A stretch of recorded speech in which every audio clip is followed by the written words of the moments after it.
በኢትዮጵያ በበርካታ ቦታዎች ላይ የሥራ ማቆም አድማ እየተደረገ ነው። የመንግስት አመራሮችና በሕክምና ባለሙያዎች መካከል የተፈጠረው ውዝግብ ወደ ህዝባዊ አመጽና አድማ ተቀይሯል። አዲስ አበባ ጥቁር አንበሳ አካባቢ ከፍተኛ ውጥረት እንደነገሰ ለማረጋገጥ ተችሏል። የመንግስት ወታደሮች በተለያዩ የሕክምና ባለሙያዎች ላይ ድብደባና አፈና እየፈጸሙ መሆናቸው ነው እየተነገረው። በአዲስ አበባ ጥቁር አንበሳ ሆስፒታል፣ አለርት ሆስፒታልና ቅዱስ ጳውሎስ ሆስፒታል ከድንገተኛ ሕክምና ባለሙያዎች በስተቀር አብዛኛዎቹ ከስራ ውጭ በመሆን የስራ ማቆም አድማውን ተቀላቅለዋል። ባህር ዳር ስፔሻላይዝድ ሆስፒታል፣ ሐዋሳ፣ ይርጋለም፣ ወልቂጤ፣ ጎንደር፣ አዳርቃይ፣ ደባርቅን ጨምሮ በእንጅባራና በወላይታ የተለያዩ የሕክምና ጣቢያዎች ላይ የሚገኙ የሕክምና ባለሙያዎች የስራ ማቆም አድማውን ተቀላቅለዋል። ዛሬ በአዲስ አበባ ቀይ ቦኔት ለባሽ ኮማንዶና ደህንነት በጥቁር አንበሳ ሆስፒታል ዙሪያ መክበቡን ነው ለማወቅ የተቻለው። የሐኪሞችን አድማና እምቢተኝነት መምህራንና የሹፍርና ባለሙያዎች ይቀላቀሉታል ተብሎ እንደሚጠበቅም ተነግሯል። ሰላም ጤና ይስጥልን። ይህ አዶኒ ኒውስ ነው። አዶኒ ኒውስ የዩቲዩብ ቻናልን ሰብስክራይብ አድርጋችሁ ስለምትከታተሉት እጅግ አድርገን እናመሰግናለን። እስከ ዜናው ማብቂያ ድረስ የቆይታ ጊዜያችሁን እንድትሰጡን በታላቅ ትህትና እየጠየቅን ወደ መረጃዎቹ እናልፋለን። ታማኝና እውነተኛ መረጃዎችን ለማድመጥ ይህንን ሚዲያ ተቀላቀሉ፣ አብራችሁን ቆዩ። በሕክምና ባለሙያዎችና በመንግስት መካከል የነገሰው ውጥረት ወደ አልተገመተ አቅጣጫ እያመራ ነው ተባለ። በኢትዮጵያ ሰማይ ስር የብልጽግናውን መንግስት በሰላማዊ መንገድ የሚታገሉ የሕክምና ባለሙያዎች በድፍረት ብቅ ማለታቸው አገዛዙን አስደንግጧል። የጤና ባለሙያዎች ከዚህ ቀደም እስከ ግንቦት 3 ቀን 2017 ዓ.ም ድረስ ለጠየቁት ጥያቄ ምላሽ ካልተሰጣቸው በከፊል ስራ ለማቆም እንደሚገደዱ በጻፉት ደብዳቤ አሳውቀው ነበር።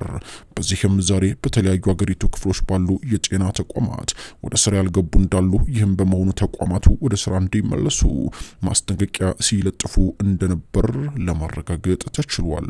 ማስጠንቀቂያ ከለጠፉት መካከል የጎንደር ዩኒቨርሲቲ አጠቃላይ ስፔሻላይዝድ ሆስፒታል እንደሚገኝበትም ለማወቅ ተችሏል።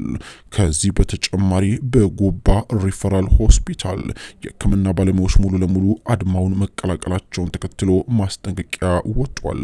በአዲስ አበባ ጥቁር አንበሳ ስፔሻላይዝድ ሆስፒታል አብዛኛው የሕክምና ባለሙያዎች በአድማ ውስጥ መሳተፋቸውን ተከትሎ ከስራ ገበታ የቀራችሁ ሐኪሞች እስከ ዛሬ 8 ሰዓት የማትመለሱ ከሆነ ከስራ ገበታችሁ እናባረራለን ሲሉ ማስጠንቀቂያ ወረቀት ለጥፈዋል። ጭንቅ ውስጥ ያለው የብልጽግናው መንግስት ከዚህ በተጨማሪ ቅዱስ ጳውሎስ ሆስፒታል የሚገኙ ሰራተኞችን ለማባረርም ስለማቀዱ ነው የተነገረው። ወርሃዊ ደሞዛቸው 8,000ና 10,000 ብር በመሆኑ የሕክምና ባለሙያዎች ይህንን ኑሮ መግፋት ባለመቻላቸው ለአመታት ያክል ሰላማዊ በሆነ መንገድ ጥያቄያቸውን ሲያቀርቡ እንደነበር የሚታወቅ ጉዳይ ነው። አገዛዙ ለሚዲያ ፕሮፓጋንዲስት ኃላፊዎቹ 150,000ና 250,000 ብር በወር እየከፈለ ለሕክምና ባለሙያዎች ግን 8,000ና 10,000 ብር መክፈሉ በዚህ የኑሮ ውድነት ሳምንት የዘለለ ባለሙያዎችን እያስኖራቸው እንዳልቻለና በረሃብ አለንጋም ከነቤተሰቦቻቸው እየተቀጡ መሆናቸውን መናገራቸው ታውቋል። ይህንን ተከትሎ የጤና ባለሙያዎቹ እስከ ግንቦት 3 ቀን መንግስት ምላሽ የማይሰጣቸው ከሆነ የስራ ማቆም አድማ በከፊል እንደሚያደርጉ መግለጻቸው አይዘነጋም። ጥያቄዎቻችን ምላሽ አልተሰጣቸውም በማለት ስራ ያልገቡ ባለሙያዎቹ እስከ ግንቦት 9 ቀን ይቆያል ያሉት ከፊል የስራ ማቆም እንቅስቃሴ የአዋቂ የድንገተኛ ሕክምና ክፍል፣ የህፃናት ድንገተኛ ክፍል፣ ከድንገተኛ ክፍል ጋር ተያይዘው የሚሰጡ አገልግሎቶች፣ እነዚህም የድንገተኛ ክፍል መድኃኒት ቤትና ላቦራቶሪ፣ የማዋለጃ ክፍል፣ ጽኑ ህሙማን ክፍል፣ የጨቅላና የአዋቂዎች የድንገተኛ ቀዶ ሕክምና ክፍል የሚሰሩትን አይመለከትም ተብሏል። አድማ የወጡት ሌሎች ሐኪሞች ናቸው። ከግንቦት 10 በኋላ ግን ምላሽ ካልተሰጠን ሙሉ በሙሉ ሕክምና ተቋሞቻችንን ዘግተን እንበተናለን ሲሉ ነው ያስጠነቀቁት። የኛ እንቅስቃሴ አንዳችም የፖለቲካ ሆነ ከፖለቲከኞች ጋር የሚያዝ አይደለም ያሉት የህክምና ባለሙያዎቹ ታዋቂም ሰዎች ሆኑ ማንኛውም የፖለቲካ እንቅስቃሴ የሚያራምዱ ሰዎች እጃቸውን እንዲያነሱ ደጋግመን አሳስበናል ሲሉ ገልጸዋል።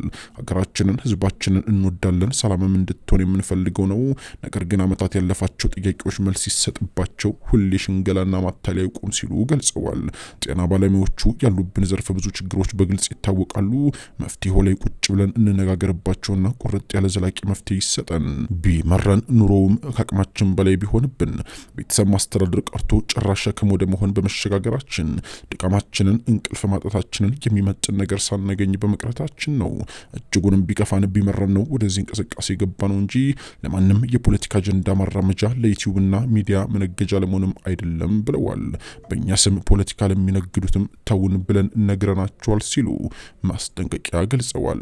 ጤና ባለሙያዎቹ ያሉብንን ችግሮች በይፋ ደጋግመን ጠይቀን ምላሽ ለመስጠት እስካሁን ድረስ ብቅ ያለ አካል የለም ሲሉ ጨምረው ገልጸዋል።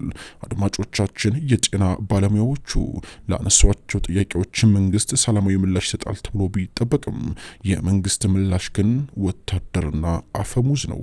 በርካታ የጤና ባለሙያዎች ከስራ ገበታ እየተባረሩ ዱላ እየተነሳባቸው እንዲሁም ደግሞ ድብደባ እየደረሰባቸው እንደሚገኝና የታሰሩም እንዳሉ ለማወቅ ተችሏል።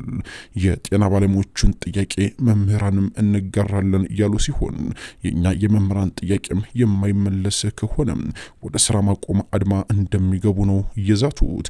በቀጣይ ደግሞ ሾፌሮችም ይህንን ጥያቄ ሊጋሩ እንደሚችሉና ሀገሪቱ ላይ እየተራመደ ያለው የነዳጅ ጭማሪም ሾፌሮችን ህይወታቸውን በእጅጉ እያቃወሰው እንደሚገኝ ለማወቅ ተችሏል። በእርግጥ እነዚህ የህክምና ባለሙያዎች፣ መምህራንና ሾፌሮች የሀገሪቱ ጉሮሮዎች ናቸው። የእነዚህን ጥያቄዎች ህዝብ ተቀብሎ ነበር መጠየቅ የነበረበት። የህክምና ተቋማት ስራ ቢዘጉ የሚጎዳው ህዝብ ነው። ባለስልጣን እንደሆነ ወደ ውጭ ሀገር ሄዶ ይታከማል።